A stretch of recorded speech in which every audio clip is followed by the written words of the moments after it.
Hello everyone and welcome to baby Viraj channel. आज आम्ही गेलो होतो इथे झू बघण्यासाठी, जो अहमदाबादमध्ये आहे. कांकरिया लेक अँड कांकरिया झू. खूप मोठा लेक पण आहे आणि जवळच इथे झू पण आहे, ज्याच्यामध्ये वेगवेगळ्या प्रकारचे ॲनिमल्स आहेत, बर्ड्स आहेत, कलरफुल बर्ड्स आहेत आणि खूप सुंदर दिसतात.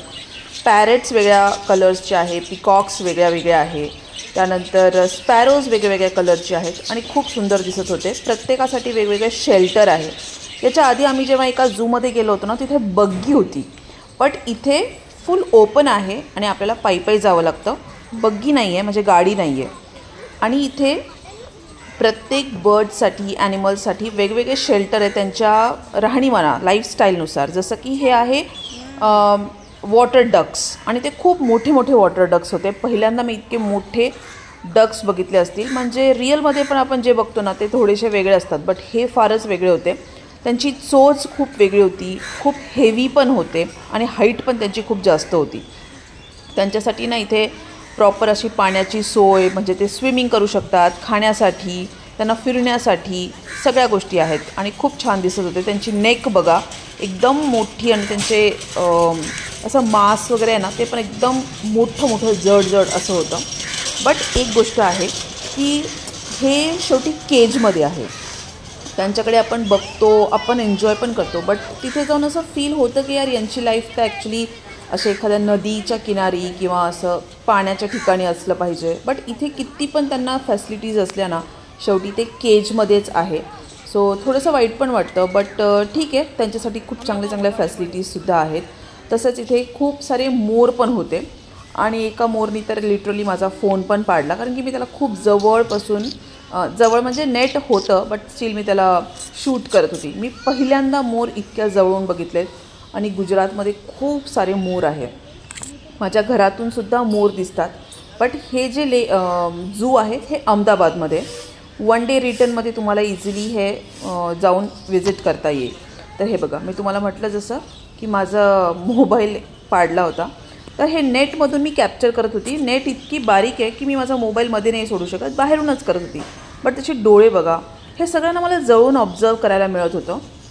त्याचा तो तुरा जो असतो डोक्यावर, त्याचे कलर, त्याच्या नेक जवळचा कलर, टेक्स्चर बॉडीचा, त्याच्यावरची प्रिंट, डिझाईन, एवढं सुंदर कलर कॉम्बिनेशन्स होते ना, म्हणजे नेचरने किती सुंदर यांना बनवलेलं आहे. तर हेच मी करत होती आणि तेवढ्यात त्यांनी मला चोच पण मारली आणि माझा मोबाईल खाली पाडला. त्याच्यानंतर मी तिथून निघून गेली, जास्त डिस्टर्ब नको करायला. काही मोर असे केजमध्ये आहेत, म्हणजे बरेच ॲनिमल्स आहेत जे केजमध्ये आहे आणि काही असे बाहेरसुद्धा फिरू शकतात. तर हा एक मोर होता जो थोडा बाहेर पण फिरत होता आणि सेम हाईट. काही ना खूप मोठे आहेत, त्याच्यामध्ये त्यांचे फेदर्स पण खूप मोठे आहेत आणि काही एकदम छोटे आहेत, तर त्यांचे फेदर छोटे होतात. तिथे आम्ही खूप सारे फोटोज पण काढले.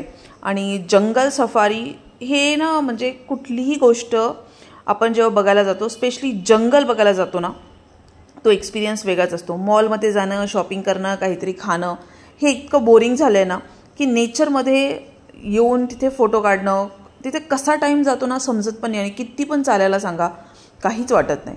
जवळपास तिथे एक एक्झिबिशन लागलं होतं, तिथे पण आम्ही गेलो होतो. तर त्या एक्झिबिशनमध्ये हे फ्लावर गार्डन होतं आणि ते आम्ही बघण्यासाठी गेलो होतो. तिथे पण आम्ही फोटोज काढले. छान होतं. दिवाळीनिमित्त भरपूर एक्झिबिशन्स वगैरे पण होते. विंटर्सचे कपडे असतील किंवा काय फ्लावर्स वेगवेगळ्या प्रकारचे, ते सगळ्या गोष्टी तिथे होत्या. आणि छान असं डेकोरेशन वगैरे पण होतं. ॲनिमल्सशी रिलेटेडच होतं. तिथे खूप मोठा लेक पण आहे आणि त्या लेकच्या थोड्या आजूबाजूला काही रेप्टाईल्स पण आहेत. तिथे स्नेक आहे, क्रोकोडाईल्स आहेत, तसं हा टॉर्टॉईस पण आहे. आपण लहानपणी जी गोष्ट ऐकलेली ना, की slow and steady wins the race. तुम्ही लाईफमध्ये किती पण स्लो जरी असले तरी चालतील, पण चालत राहायला पाहिजे. टॉर्टॉईसकडे बघून ते नक्कीच आठवतं, कारण की हा टॉर्टॉईस सगळ्यात स्लो प्राणी आहे, बट तो चालत राहिला आणि आता आपल्या डेस्टिनेशनपर्यंत पोहोचलासुद्धा. सो येस, ॲनिमल्सकडनं पण ऑब्झर्वेशन चांगलं असेल तर खूप गोष्टी आपल्याला शिकायला मिळतात. आणि हा टॉर्टॉईस आहे, यांनासाठी पण खायला प्यायला वगैरे सगळ्या गोष्टी होत्या. आणि हे आहे क्रोकोडाईल. पहिली गोष्ट तर मला समजलंच नाही की ही इतकी मोठी क्रोकोडाईल, कारण की ती एकदम सिमेंटच्या कलरशी मॅच झाली होती. मला असं वाटलं की एक मोठा काहीतरी स्लॅब असेल, म्हणजे स्टोन. पण जेव्हा ती हल्ली ना, तेव्हा समजलं की अरे इथं क्रोकोडाईल आहे. बट ती पण खूप नाही हलत, थोडीशीच हल्ली आणि परत झोपून घेतलं. तर ती थोडीशी मूवमेंट केलं म्हणून मला कळालं खूप सारे क्रोकोडाईल्स आहेत. काही क्रोकोडाईल्स तुम्ही जर नीट बघितलं तर पाण्यामध्ये सुद्धा आहे आणि बऱ्याच साईडला सुद्धा आहे. त्यांना पण भरपूर जागा आहे फिरण्यासाठी.